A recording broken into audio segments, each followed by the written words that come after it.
The second way that the Jude talks about, యూదా రాస్తున్నటువంటి రెండవ మార్గము the way of Bilam. బిలాము మార్గము. Now this is also very interesting. ఇది కూడా ఎంతో మరి ఇంట్రెస్టింగ్ గా ఉంటుంది. Now if we think that Cain was a believer or a person who knows God at least, కయీను గురించి మనం దేవుని ఎరిగినటువంటి వాడుగా మనం కయీని గ్రహించినట్టయితే, Bilam was actually a prophet, a kind of నిజానికి prophet. బిలాము అక్కడ ఒక ప్రవక్తగా ఉంటున్నాడు. He was a huge man, ఆయన ఎంతో గొప్పవాడుగా ఉన్నాడు, huge man of God. దేవునికి సంబంధించిన గొప్ప వ్యక్తిగా ఉన్నాడు. But then a time came in his life తన జీవితంలో ఒకానొక కాలం వచ్చింది when King Balak, he came to Bilam, బాలాకు రాజు బిలాము దగ్గరకు వచ్చి, and he says, curse these people for me.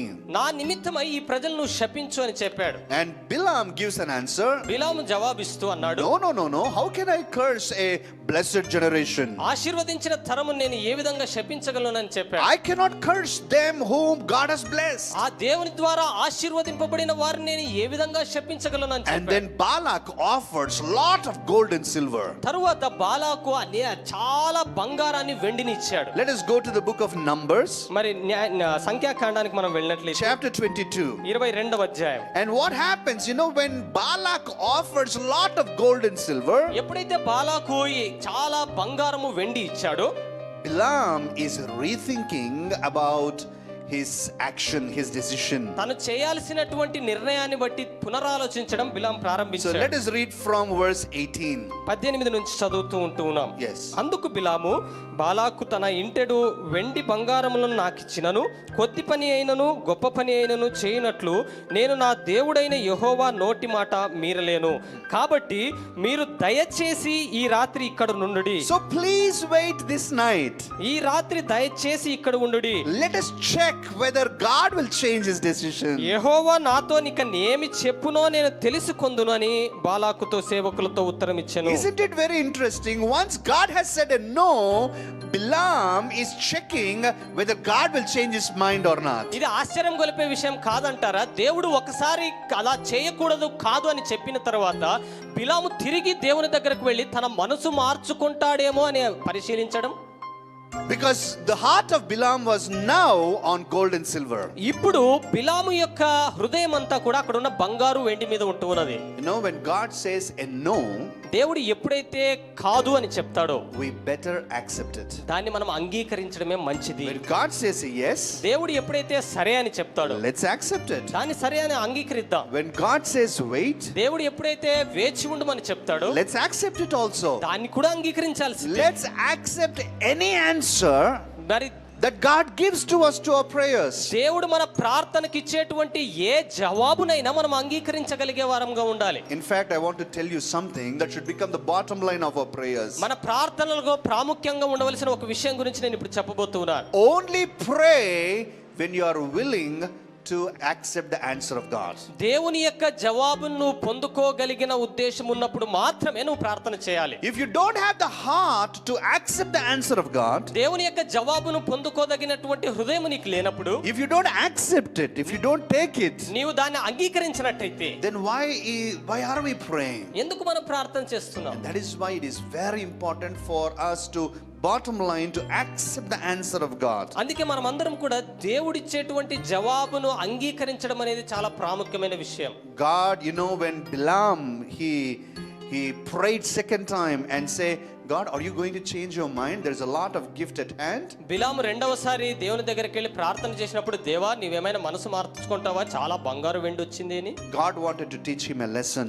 దేవుడు బిలాముకు ఒక పాఠం నేర్పించాలనుకున్నాడు. And he taught a lesson later on. తరువాత ఒక పాఠం నేర్పించాడు కూడా. But today, ఈ రోజున the way of Bilam is the way of compromise. బిలాము యొక్క మార్గము రాజీ మార్గంగా ఉంటూ ఉన్నది. It's a way of compromising values and commitment. మరి మన యొక్క సమర్పణలో, మన యొక్క విలువలలో రాజీ పడే మార్గంగా ఉంటూ ఉన్నది. Are you compromising in your life? నీ జీవితంలో రాజీ పడుతున్నావా?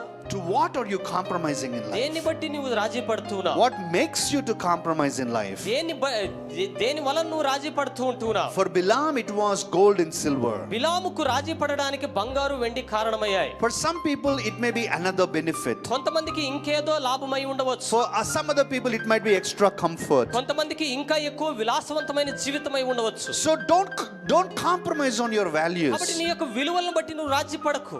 Whether good or bad, whether sun sunshine or rain, never compromise on values. మంచైనా చెడైనా వర్షమైనా మంచి సూర్యరశ్మి ఉన్నా కూడా నీవు రాజీ పడకూడదు.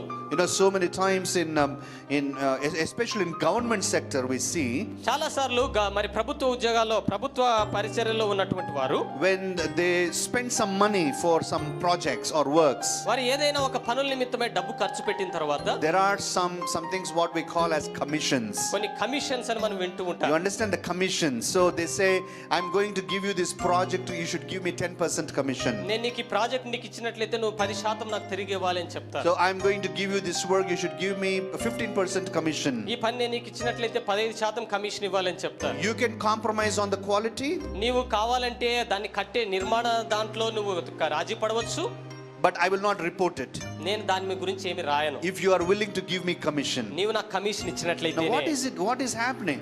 అక్కడ ఏం జరుగుతుంది? They are compromising on their values because of the desire for extra money.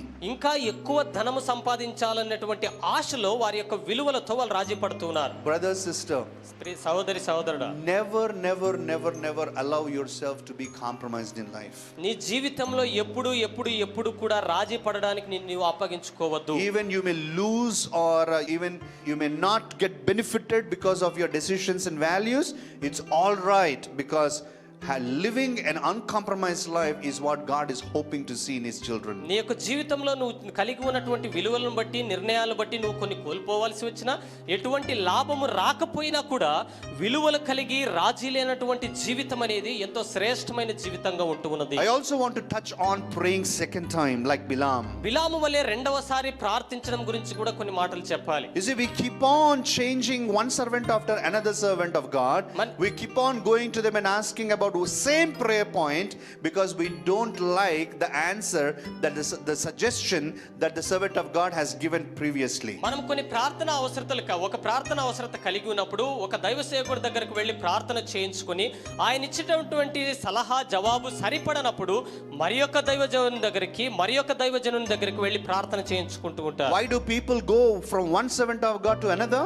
ఎందుకు ప్రజలు ఒక దైవ సేవకుని నుంచి ఇంకొక దైవ సేవకుని దగ్గరికి వెళ్తారు? And how long will they keep on going? ఎంత కాలం మట్టుకు వారు వెళ్తూ ఉంటారలా? I'll tell you how long. ఎంతల కాలం నేను చెప్పమంటాను? Until they get the answer they are looking for. వారు ఏ జవాబు ఆశిస్తున్నారో అది పొందేంత వరకు వారు వెళ్తారు. So they keep on going from one servant of God to another until they get their answer. వారు ఆశించినటువంటి జవాబు పొందుకునేంత వరకు ఒక దైవ సేవకుడి నుంచి ఇంకొక దైవ సేవకుని దగ్గరకు వారు వెళ్తూనే ఉంటారు. And then they say, తరువాత వారు the చెప్తారు, servant of God who gave the answer which they like, వారికి ఇష్టం ఉన్నటువంటి జవాబునిచ్చిన దైవ సేవకుడు చెప్పినప్పుడు they are the real servants of God. వారే నిజమైన దైవ సేవకులు They అని are the చెప్తారు. true servants of God. వారే నిజమైన దైవ They are the సేవకులు అని చెప్తారు. powerful servants of God. వారే శక్తివంతమైన They are the దైవ సేవకులు అని anointed చెప్తారు. servants of God. వారే అభిషేకము కలిగిన దైవ సేవకులు అని All చెప్తారు. trash. అదంతా కూడా వ్యర్థం.